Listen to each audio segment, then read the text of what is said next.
My name is Chris Palmer, and in today's advanced SEO video, 5 advanced SEO tactics that the big guys aren't talking about. So let's not waste any time. Let's get into it right now. So the very first tip, and I'm on a relatively popular blog regarding digital marketing, and the first tip is going to be classes.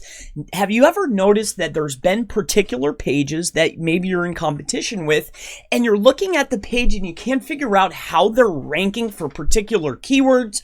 Well, one of the reasons could be because they are naming their classes generally LSI terms, or co-occurring terms, or they're using keywords and related keywords, co-occurring keywords, within their classes. SEOs sometimes may forget that Google is not reading just body content or just headers. They are rendering a DOM and reading the rendered DOM.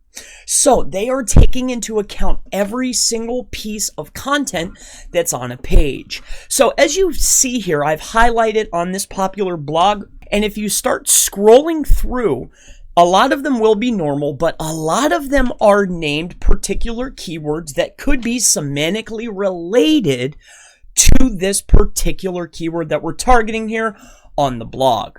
So I just wanted to go ahead and point out classes. Naming classes is an advanced SEO tactic that is underutilized that the big guys definitely are not talking about. Now, moving on down my list, I want to get into meta descriptions. So I did this quick search here, and as you can see here, we have the main site, and then this piece right here is the meta description, just so we're on the same page here. Now, to go against the grain, might I suggest instead of using a meta description, you do not use any meta description at all.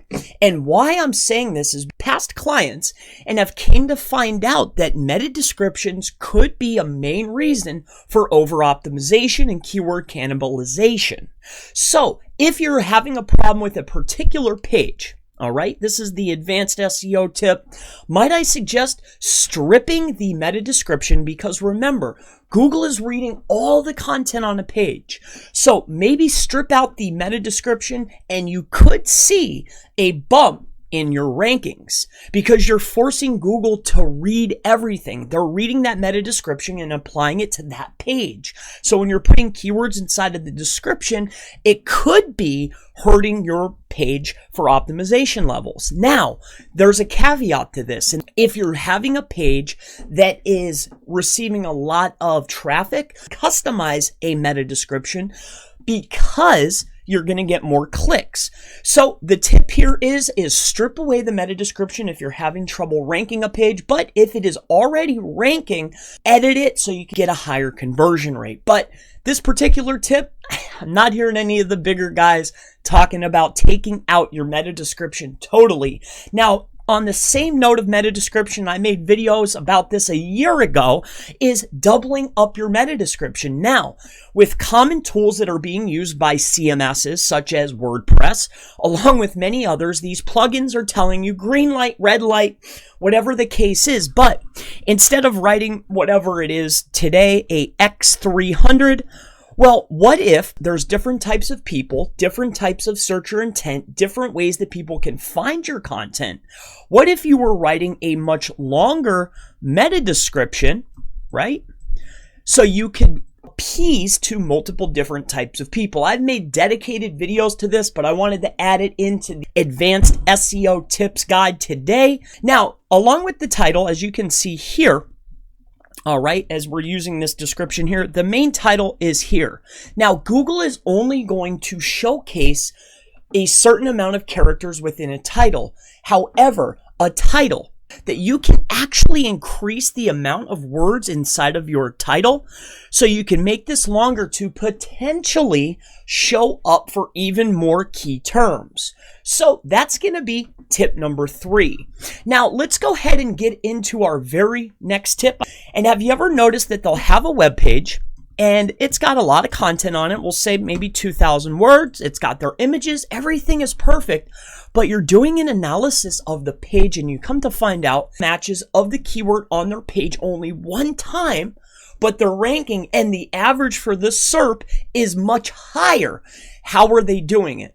So, where you could be looking is inside of your meta. Now, it is common practice that a lot of SEOs and bigger SEO names will say, do not put meta keywords on your page. However, because Google is rendering the DOM, because Google is reading every aspect of the page, you could write a beautifully crafted article and put the amount of keywords that is needed to compete in a SERP inside of your meta keywords and still get them read. It will leave your competitors baffled. As we're moving down the list and moving on to the next tip, I want to talk about tags. Now, tags and categories, a best practice to no index, no follow, or no index and follow. Now, what I have found is pages that are receiving a penalty, if you get a penalty, is generally a page-by-page basis. What if you had a page, right, and it's a tag page? It's no index and follow, but have you ever noticed that sometimes these pages end up into the SERPs? Now, here's what's great about this. If you are tagging a page, no index, but do follow, sending massive amounts of links to the page, a penalty cannot be passed because you have actually asked Google not to index the page. You no index but follow and send hundreds of links to this page.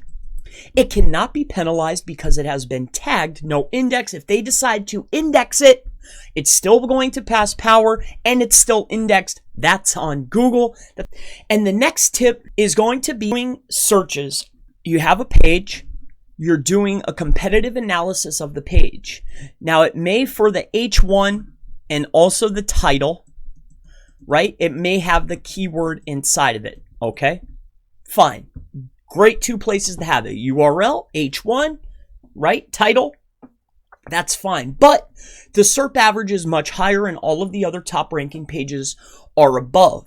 How are these pages beating you when they are not properly optimized? Well, there is something that is called co-occurrence or co-occurring keywords.